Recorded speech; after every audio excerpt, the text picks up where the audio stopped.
Hello दोस्तों, नमस्कार। Mission पढ़ाई वाला में आप सभी का स्वागत है। आइए आज हम एक नया टॉपिक व्यंजन। पिछली क्लास में हम लोग स्वर के परिभाषा और स्वरों के भेद के बारे में पढ़े थे। आज व्यंजन के बारे में पढ़ेंगे। इसके पहले थोड़ा हम हिंदी वर्णमाला के चर्चा कर लेते हैं। वर्णमाला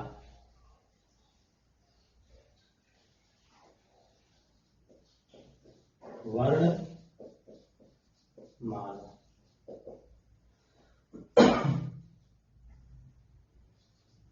वर्णों के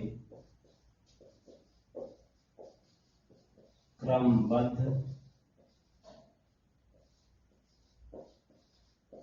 एवं व्यवस्थित क्रम को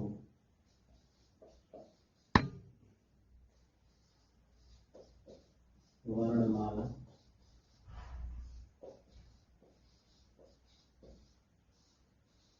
कहते हैं। देखिए, वर्णों के क्रमबद्ध सीरियलबद्ध व्यवस्थित सिस्टमेटिक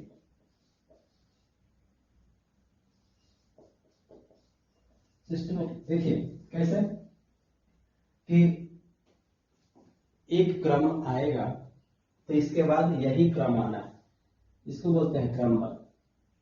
जैसे अ है तो अ के बाद आ ही आएगा, ऐसा नहीं कि इसमें छोटा हुआ है या बड़ा हुआ है। और सिस्टमेटिक यानी पहले अगर स्वर है तो पहले स्वर ही रहेंगे, उसके बाद से व्यंजन।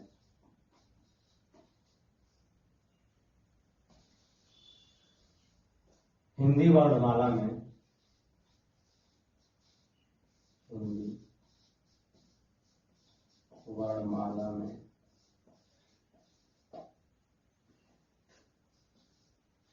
कुल 52 वर्ण है।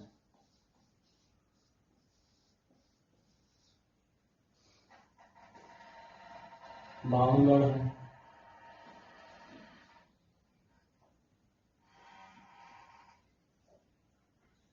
बावन वर्ण में कैसे हैं तो स्पर्श व्यंजन। पहले स्वर देखते हैं।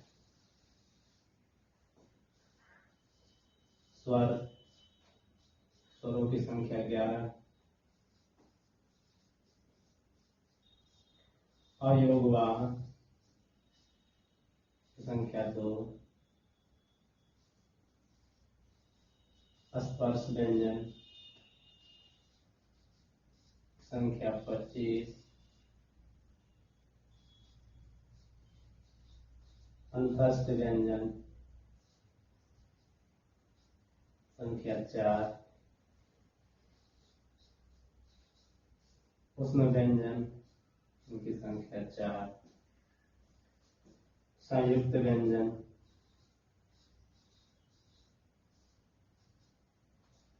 संख्या 4 और 2 उच्छिक्त व्यंजन या द्विगुणी व्यंजन कहते हैं।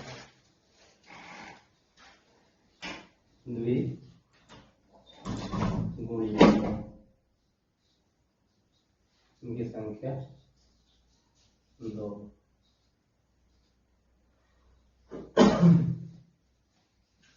टोटल संख्या 52।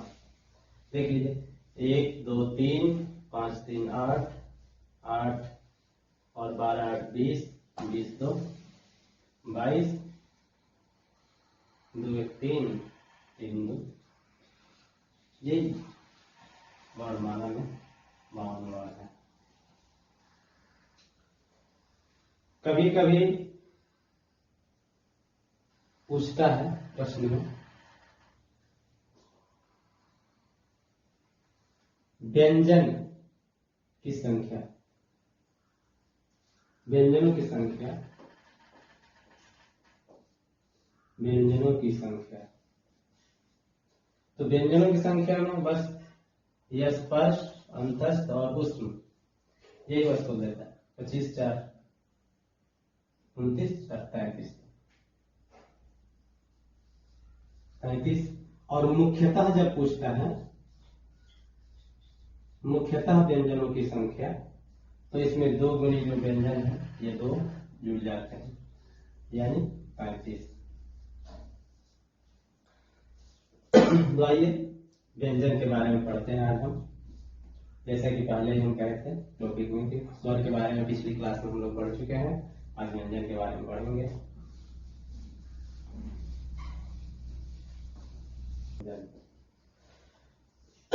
व्यंजन कहते किसको है?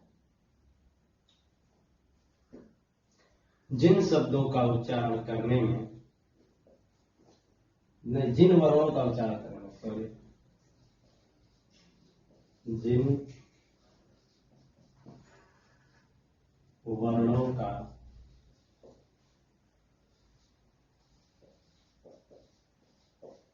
उच्चारण करने में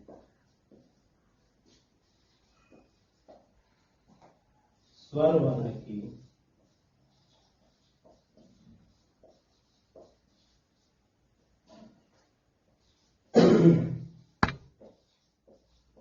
सहायता लेनी पड़ती है,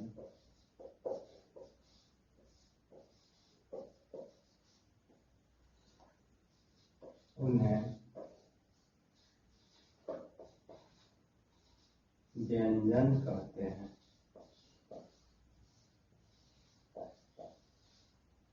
व्यंजन कहते हैं।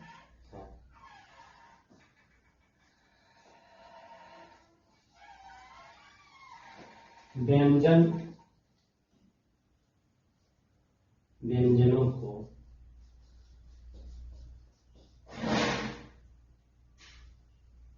लिखने में शुद्ध रूप,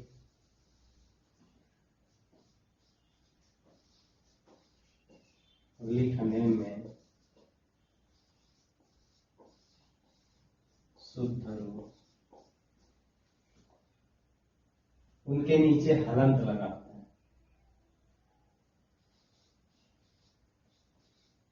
हलंत का लगा हुआ होता है, हलंत का लगा हुआ होता है। जैसे जैसे ये क है, तो अब यह शुद्ध व्यंजन है, इसमें अ जुड़ेगा तब जाकर के हम इसको बोलते हैं यह क।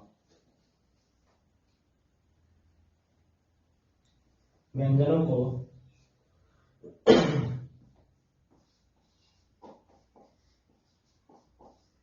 व्यंजनों को 5 भागों में, 5 भागों में विभाजित किया जाता है।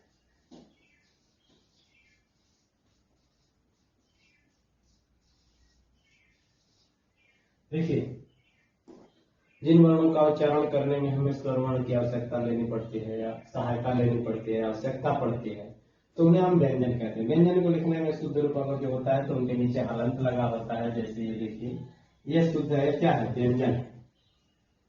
अब इसको बोलने के लिए हम लोग इसमें अ लगा देते हैं, तब जाकर हम क ऐसे पढ़ते हैं। और इस तरह से व्यंजनों को हम लोग 5 भागों में विभाजित करते हैं। एक चीज ध्यान दीजिए, हिंदी वर्णमाला को कई आधारों पर स्वर वर्ण, व्यंजन वर्ण को विभाजित किया जाता है। इनको बोलने के लिए जैसे उसके बारे में बताएंगे, विस्तृत चर्चा करेंगे, लेकिन पहले 5 भागों में विभाजित किया जाता है। ये देख लेते हैं 5 भाग कौन कौन से। सबसे पहले आता है स्पर्श व्यंजन। स्पर्श व्यंजन।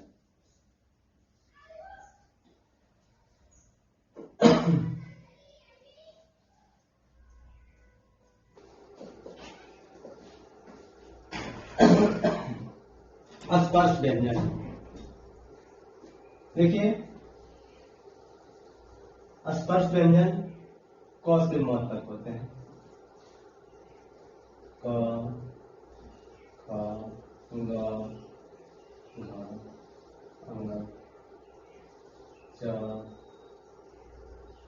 छ, ज, झ, ञ, ट, ठ, ड, ढ,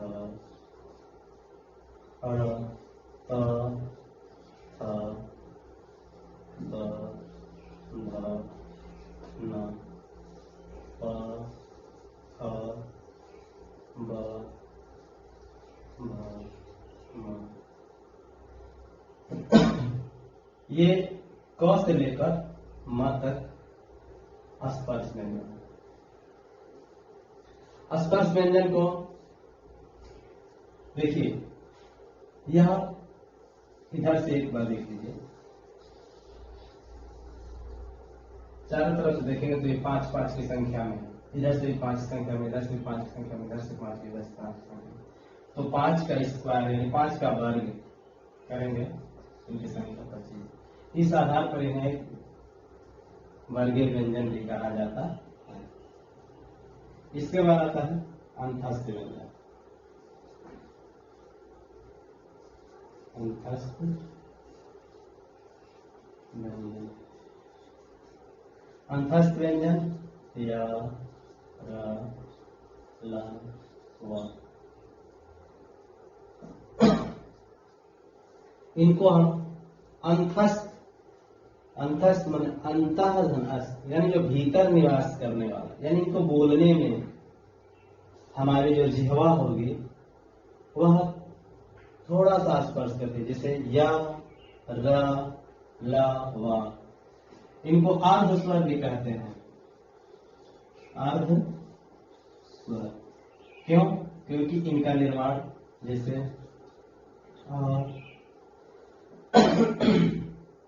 और ई, य, री, ई और य मिलकर होता है। जैसे ई प्लस य करेंगे तो य, अ से अनार्य है, जैसे हम कहते हैं अ से अनार्य लेकिन अ, री प्लस अ, र, ली प्लस अ, उ प्लस अ, ये क्या है? इसलिए ये व, ये ल, ये र, ये, इसलिए इनको अर्धस्वर भी कहते हैं।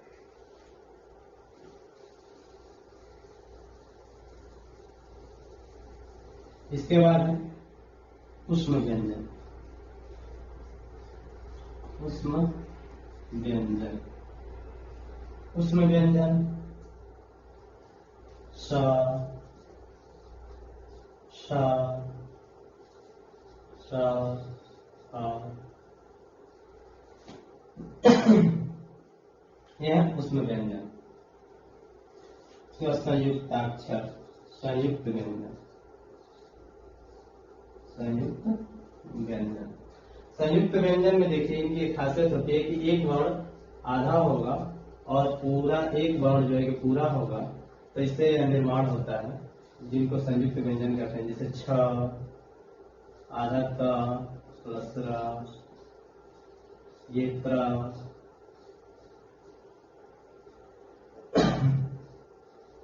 ज और य,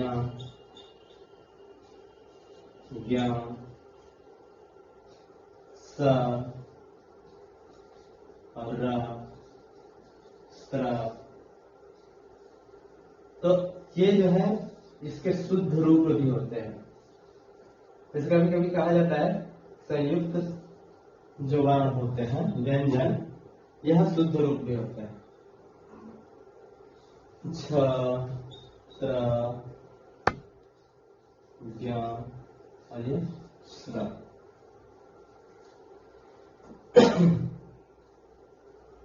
देखिए, अब द्विगुणी व्यंजन या उच्छिष्ट व्यंजन, जैसे हमको पेड़ लिखना हो, पेड़, तो ये जो ड के नीचे ड वाला चिन्ह लगाते हैं, या किताब पढ़ना हो, तो यह जो है ये यहीं पर प्रयोग किए जाते हैं, और ये पढ़ और पेड़ वाला, इनको बोलते हैं द्विगुणी व्यंजन, द्विगुणी व्यंजन। यहाँ पर द्विगुणी व्यंजन जोड़ दीजिए, द्विगुणी व्यंजन।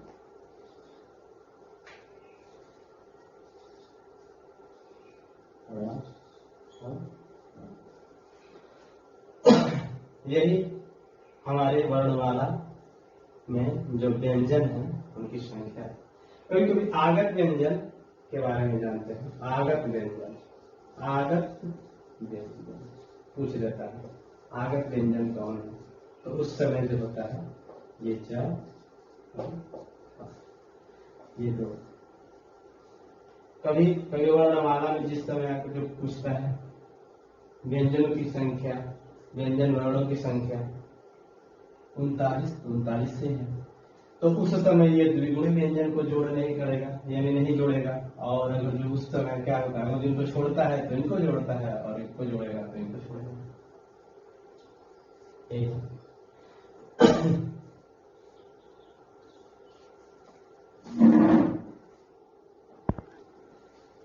आइए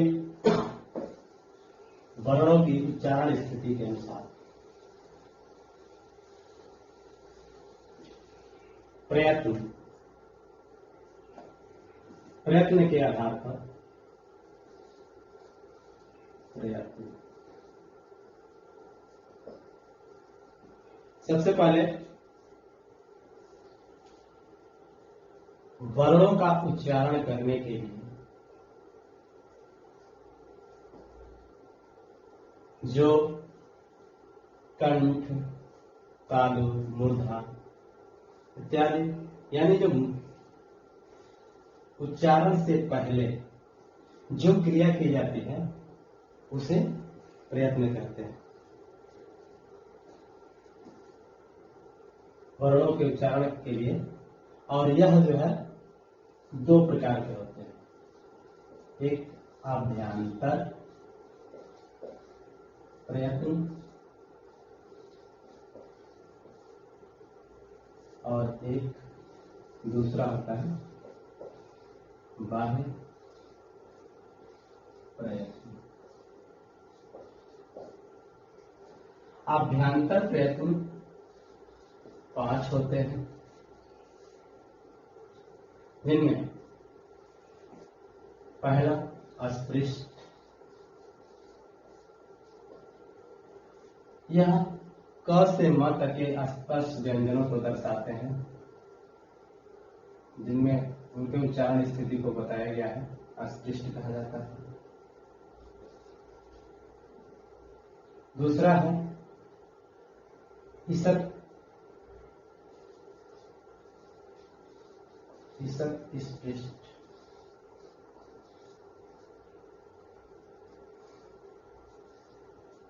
क से म तक वर्णों का उच्चारण है।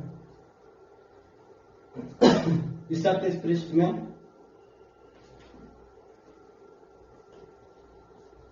अंतस्थ व्यंजनों का है,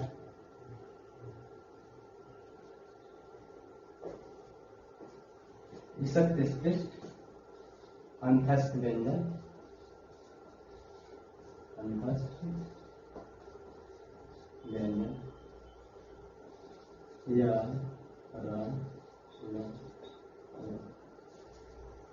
इसके बाद आता है विपरीत। विपरीत इसका अर्थ होता है खुला हुआ, यानी कि स्वरों के लिए प्रयोग किया जाता है, स्वरों के लिए।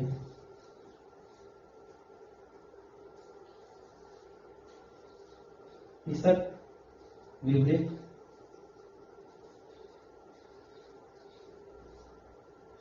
यह उष्ण व्यंजनों के लिए प्रयोग किया जाता है। उष्ण व्यंजन श, श, श, आ। और पांचवा है शब्द। शब्द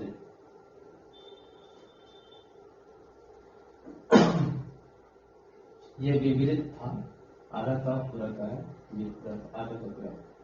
तो सवृत्त यह बस ह्रस्व वर्ण अ के लिए प्रयोग किया जाता है। ह्रस्व वर्ण, ह्रस्व स्वर वर्ण, ह्रस्व स्वर वर्ण अ,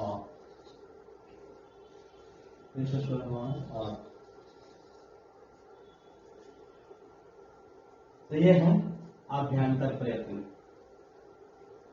देखिए कई कई पूछता प्रयत्न किसे कहते हैं, तो प्रयत्न में बताया जाएगा कि जिन वर्णों का उच्चारण करने से पहले, यानी बोलने से पहले, जो आवाज आने से पहले कंठ तालु आदि पे जो क्रिया की जाती है, जो प्रयत्न किए जाते हैं, तो उन्हें प्रयत्न कहते हैं। प्रयत्न दो प्रकार के होते हैं। एक आभ्यंतर प्रयत्न, यानी मुख से आवाज बाहर निकलने से पहले वह जिह्वा किसमें स्पर्श करती है, तो इसको जैसे आभ्यंतर प्रयत्न कहते हैं, यानी भीतर भीतर होने वाले प्रयत्न। आभ्यंतर भीतर होने वाले प्रयत्न को, उनकी संख्या 5 है। बाह्य प्रयत्न, बाह्य प्रयत्नों की संख्या में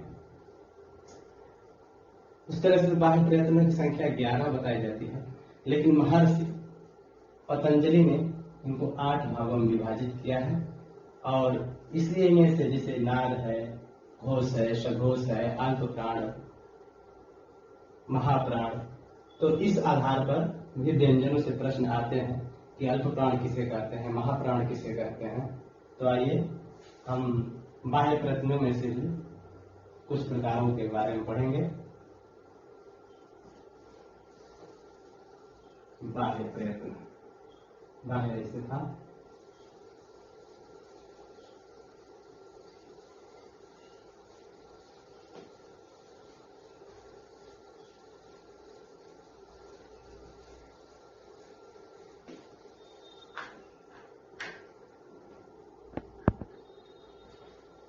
तो देखिए उच्चारण प्रयत्न, उच्चारण प्रयत्न, यानी ये बाह्य प्रयत्न ही है। क्वेश्चन बाह्य प्रयत्न, यहां से प्रश्न आते हैं, इसलिए सोचा कि बता दिया जाए। बाह्य प्रयत्न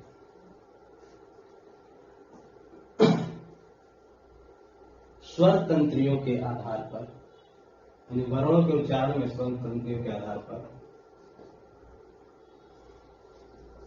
वर्णों के उच्चारण में स्वर तंत्रियों,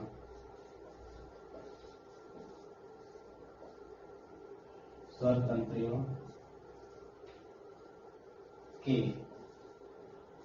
कंपन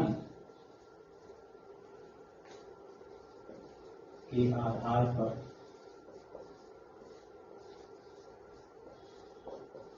दो भागों में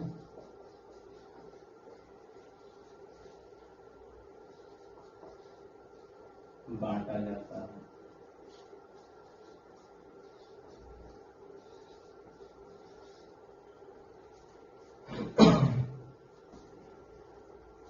पहला अघोष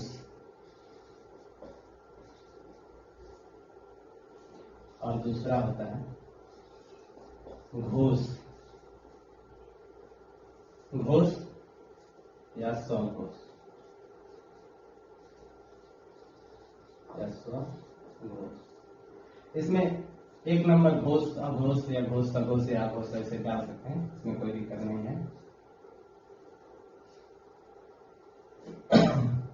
तो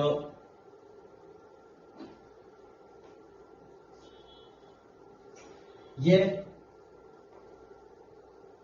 जो घोष अघोष या सघोष का जिनका बंटवारा होगा, यह अस्पर्श व्यंजनों के अंतर्गत यह नियम लागू होता है। चलिए देखते हैं अघोष किसे कहते हैं, सघोष किसे कहते हैं, उसके बाद पढ़ते हैं। अघोष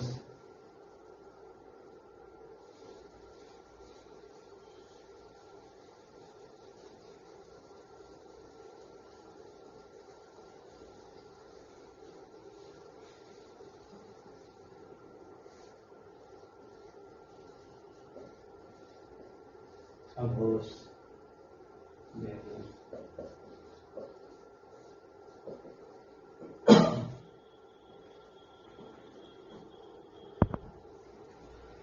अघोष व्यंजन जिनमें स्वर तंत्रियां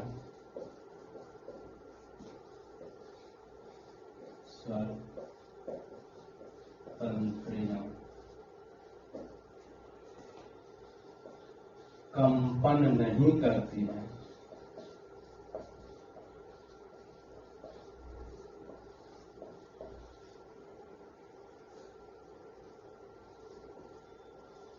उन्हें अघोष व्यंजन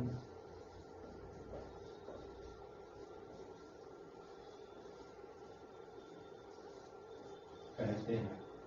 जैसे अघोष व्यंजन वे व्यंजन होते हैं जिनके उच्चारण करने में, यहाँ पर जिनके उच्चारण करने में स्वर तंत्रियां कंपन नहीं करते, उन्हें अघोष वर्ण कहते हैं।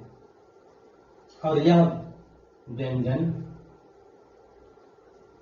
देखिए, इनको 1-2 से दिखाते हैं, 1-2 से दर्शाते हैं, इनको 1-2 से दर्शाते हैं।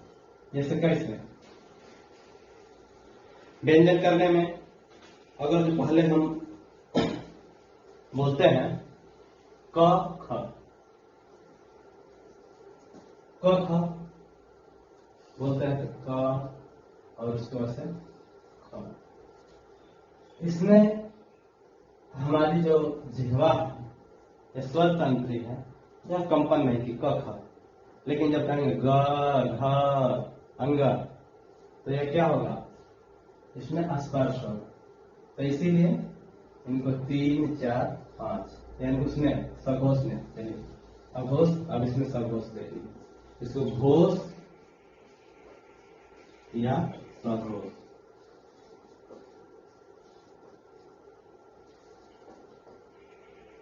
जिनमें स्वर तंत्रियां कंपन करती हुई निकलती हैं, वे व्यंजन वर्ण होते हैं जिनमें स्वर तंत्रियां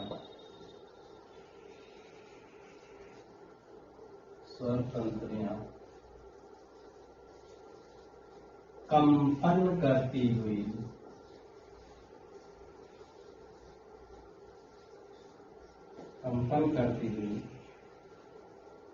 निकलती हैं।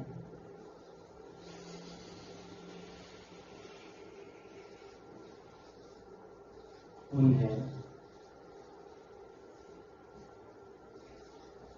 घोष या सघोष वर्ण, सघोष व्यंजन वर्ण कहते हैं। अब यही इनको पहचानने के लिए 3, 4, 5 ग घ ये, तो एक चीज याद करिए, सूत्र है फार्मूला। स्पर्श व्यंजन में जैसे क से म तक है, तो क से म तक जैसे एक पहला वर्ण और दूसरा वर्ण, पहला वर्ण और दूसरा वर्ण, जैसे ये क्या होगा, अघोष होगा। और तीसरा वर्ण, चौथा वर्ण, पांचवा वर्ण, यह क्या होगा, सघोष होगा। इसी में जो अंतस्थ वर्ण है वो भी सघोष होंगे, अंतस्थ सघोष, सभी स्वर सघोष। उष्ण व्यंजन अघोष, देख लीजिए यहां पर लिख लीजिए अंतस्थ व्यंजन सघोष, स्वर सघोष, उष्ण व्यंजन अघोष, उष्ण व्यंजन अघोष। आइए एक जैसे उनको आसान तरीका होता है मुख, ये मुख की संरचना है, जैसे बोलने के लिए मुख की संरचना है, इसमें 1 2 सुकल्प है अघोष, 3 4 5, इससे ये है घोष। जैसे 1 2 में क ख, इसमें ग घ अंग। बोले क ख, सुधर से ग घ, स्वर तंत्र या कंपन करते हुए निकले, इसलिए इनको घोष या सघोष वर्ण करते हैं। ये समझने के लिए था, जैसे बोलने के आधार पर जैसे नहीं करें, और ये हमारा उच्चारण प्रयत्न जैसे ये है बाह्य प्रयत्न। ठीक, आइए इसमें प्राणता के आधार पर देखते हैं व्यंजनों को।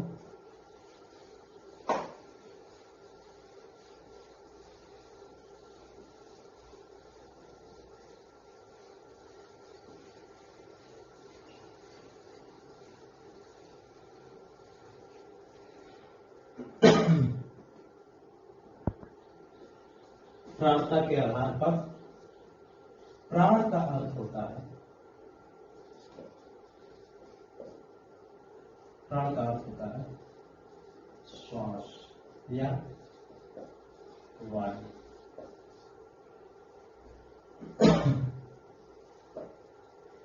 इनके आधार पर भी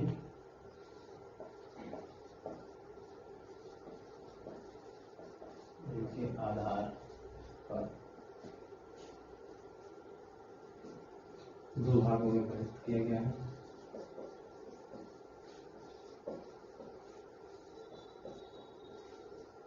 दो भागों में बांटा गया है। इनके आधार पर व्यंजन वर्णों को, यहाँ पर देखिए ध्यान देखिए, व्यंजन के हम पढ़ रहे हैं, व्यंजन वर्णों को, व्यंजन वर्णों को दो भागों में विभक्त किया गया है। एक नंबर है अल्प प्राण और दूसरा है महाप्राण। प्राणता के आधार पर प्राण का अर्थ है स्वास्थ्य आवारी। इनके आधार पर भी जैसे दो भागों में व्यंजन वर्णों को दो भागों में बांटा गया है। पहला है अल्प प्राण, दूसरा है महाप्राण। अब अल्प प्राण देखिए, अल्प प्राण किसे कहते हैं? अल्प प्राण जिन वर्णों का उच्चारण करने में, जिन वर्णों का उच्चारण करने में, उच्चारण करने में श्वास बल का, श्वास बल का कम प्रयोग होता है। श्वास बल का कम प्रयोग होता है, उन्हें अल्प प्राण कहते हैं। अल्प प्राण कहते हैं। जैसे हम व्यंजन वर्णों को देखेंगे तो बोल के देखिए, ऐसे है क ख ग घ और तो क का उच्चारण करने में क कम बल प्रयोग किया गया, लेकिन जैसे ही हम ख बोलेंगे तो उसमें थोड़ा ज्यादा होगा। जैसे ही ग बोलेंगे उसमें थोड़ा कम होगा, और जैसे ही घ बोलेंगे तो उसमें ज्यादा होगा, और अंग बोलेंगे तो बिल्कुल कम होगा। तो इस आधार पर इसमें भी है सूत्र 1, 3, 5 135। 1, 3, 5 1, 3 और ये 5। ये व्यंजन वर्णों के क्या है? अल्प प्राण है। उसी तरह से अब इसमें जब अल्प प्राण को देखिए, महाप्राण को इसी तरह से देखिए, महाप्राण। जिन वर्णों का उच्चारण करने में, जिन व्यंजन वर्णों का उच्चारण करने में, जिन व्यंजन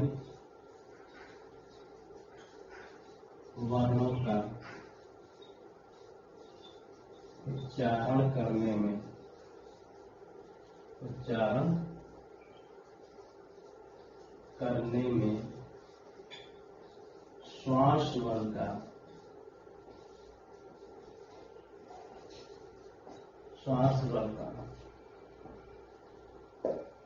श्वास बल का अधिक प्रयोग होता है, अधिक प्रयोग होता है, उन्हें महाप्राण कहते हैं। महाप्राण कहते हैं। जैसे हम बताए हैं 2, 4, याद रखिएगा। महाप्राण में जैसे 24 और अल्प प्राण में 135, तो इसलिए व्यंजन वर्णों के हो गए कैसे? ख और घ। उसी तरह से उसमें च वर्ग में हो जाएगा छ और झ। इस तरह से स्पर्श व्यंजन करते हैं। ये अल्प प्राण और महाप्राण।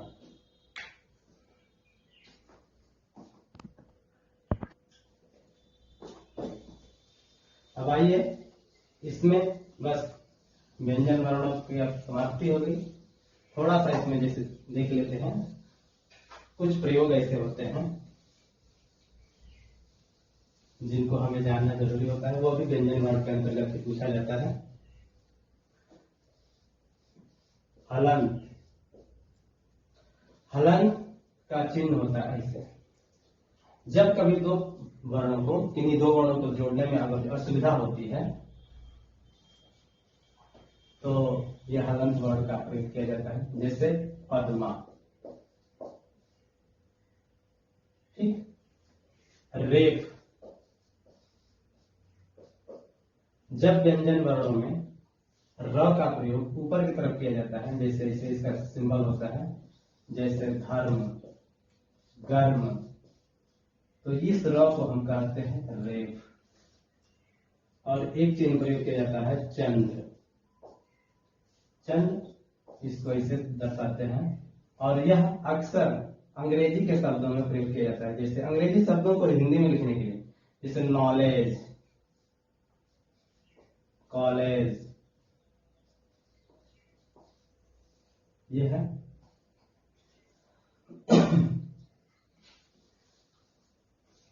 संस्कृत में एक चीज नोट करके लिख लीजिए, नोट, संस्कृत में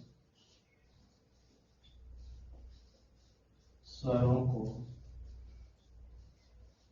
अच तथा व्यंजनों को हल कहते हैं।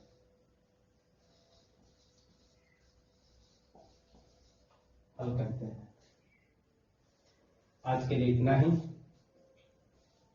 आज का टॉपिक कैसा लगा कमेंट में बताएं। जय हिंद।